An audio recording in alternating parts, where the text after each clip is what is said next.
Shou-biznes olamidan yana bir xabar. Taniqli xonanda, madaniyat vaziri Ozodbek Nazarbekov haqida xabarlar tarqaldi. Assalomu alaykum aziz muxlis, kanalimizga xush kelibsiz. Videoroliklar kengroq tarqalishi uchun like hamda podpisatsiya tugmachalarini bosib qoldirishni unutmang. O'zbekiston xalq artisti, madaniyat vaziri Ozodbek Nazarbekov 10 yoshida onasidan ayrilgan. Ozodbek Nazarbekovning onasi hayotni juda erta tark etgan. Oilaning kenja farzandi bo'lgan xonanda bu paytda bor yo'g'i 10 yoshda edi. Onasining o'limi xonanda uchun og'ir zarba bo'lganini u quyidagicha eslaydi. Odamlar bolalik yillarini shirin xotiralar bilan eslaydi. Men esa aksincha, onam olamdan o'tganida bor yo'g'i 10 yoshda edim. Kenja farzand bo'lganim uchun onamga suyanib o'sgan. Hatto ancha ulg'ayib qolganimda ham onamning etagini qo'yib yubormasdim. 10 yoshimgacha onamsiz uxlamaganman. Bir kuni onam rahmatli turmushga chiqqan opamning uyiga meni tashlab kelgan ekan. Men yig'lab janjal qilganimdan keyin opam yarim kechasi onamning oldiga kelib ketgan ekan, deydi Ozodbek Nazarbekov. Onam rahbar bo'lishimni istardi. Xonanda oddiy ishchilar oilasida dunyoga kelgan, hatto farzandlar orasida faqatgina u oliy ma'lumotli bo'la olgan. Ozodbek Nazarbekovning aytishicha, xonandaning onasi kenja farzandining tahsil olishi va obkom bo'lishini orzu qilgan ekan.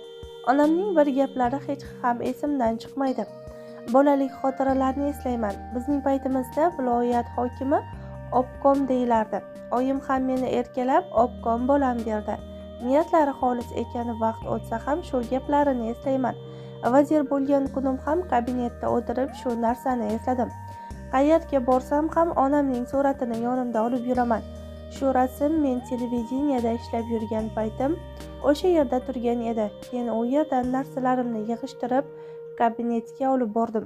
Rasmni kabinetga qo'ydim va birdan obkom bo'lam deganlari esimga keldi. Shundan keyin o'tirib yig'ladim va mana siz o'ylagandek farzand bo'ldim deb birpas rasmlar bilan gaplashdim.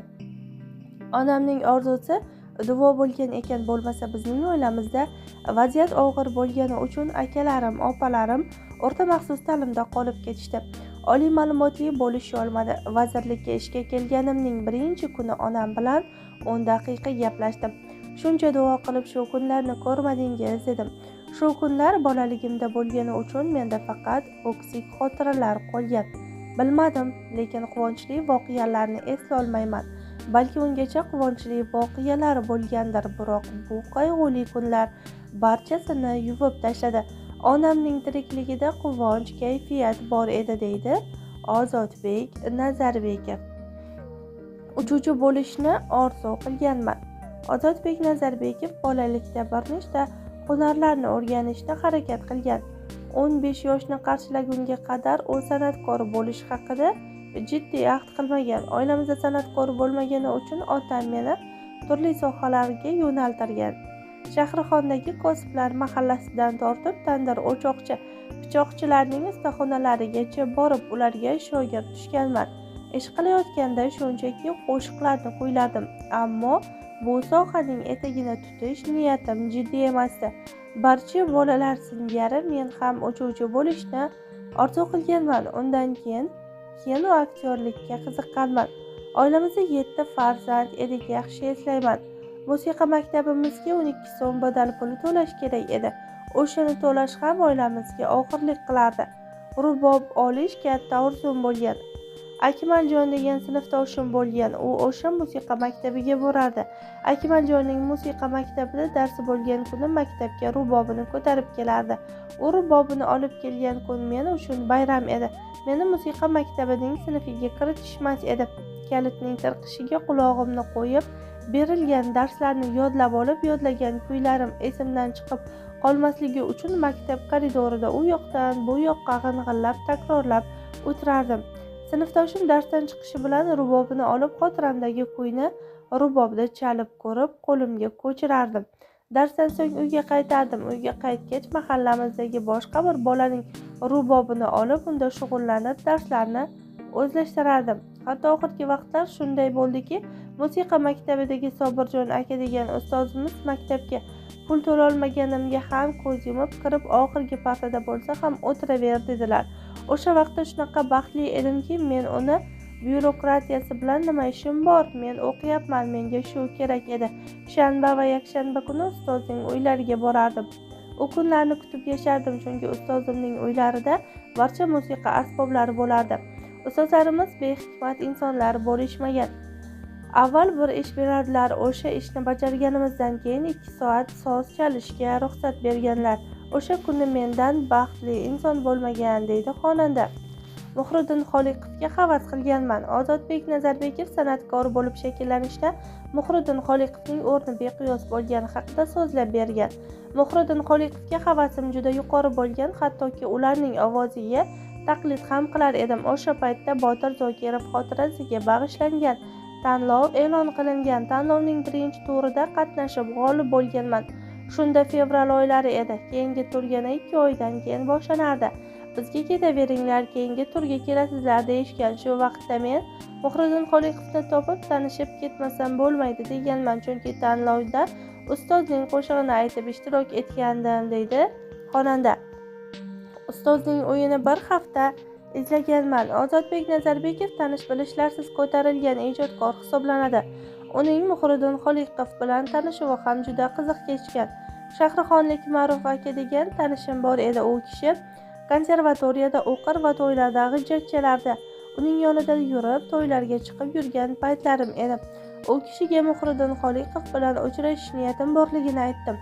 U bilan ustozning uyini naqd bir hafta izlab topib borganmiz, ammo ustoz bilan uchrashuvimiz oson kechmagan. Avvaliga ustozning akasi Shahobiddin aka bilan suhbatlashganmiz. 3 kundan keyin soat 6larga kelinglar, shu yerda yig'ilib to'yga ketamiz degan.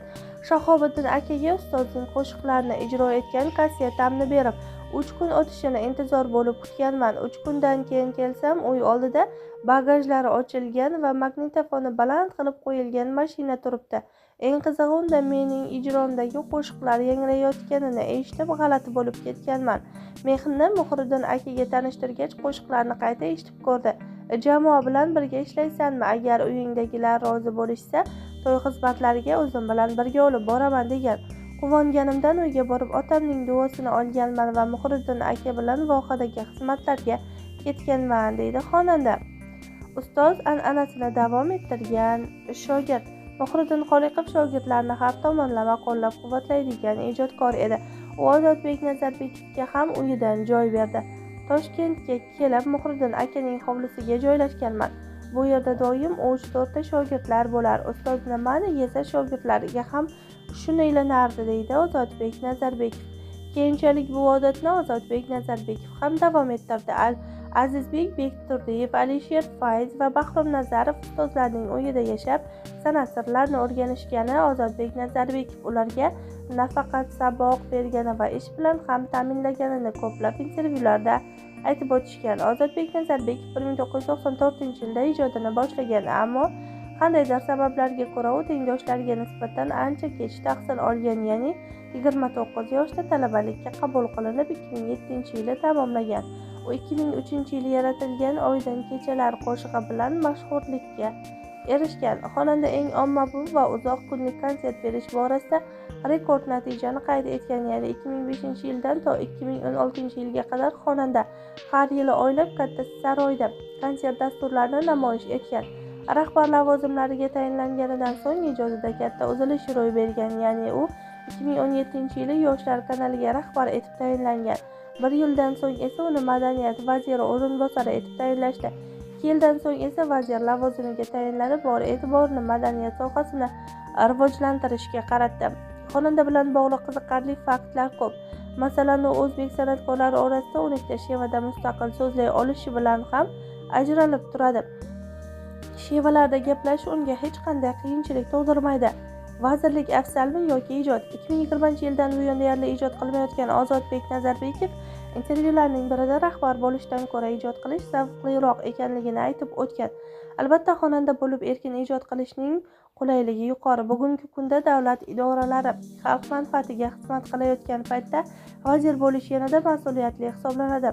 Halovat joyida bo'lmaydi. Vaqt, ish ko'lamining kengligi nuqtai nazaridan katta davlatning butun bir madaniyat sohasiga javobgarlik insonni behalovat qilishi aniq, deydi madaniyat vaziri. 8 farzandning otasi.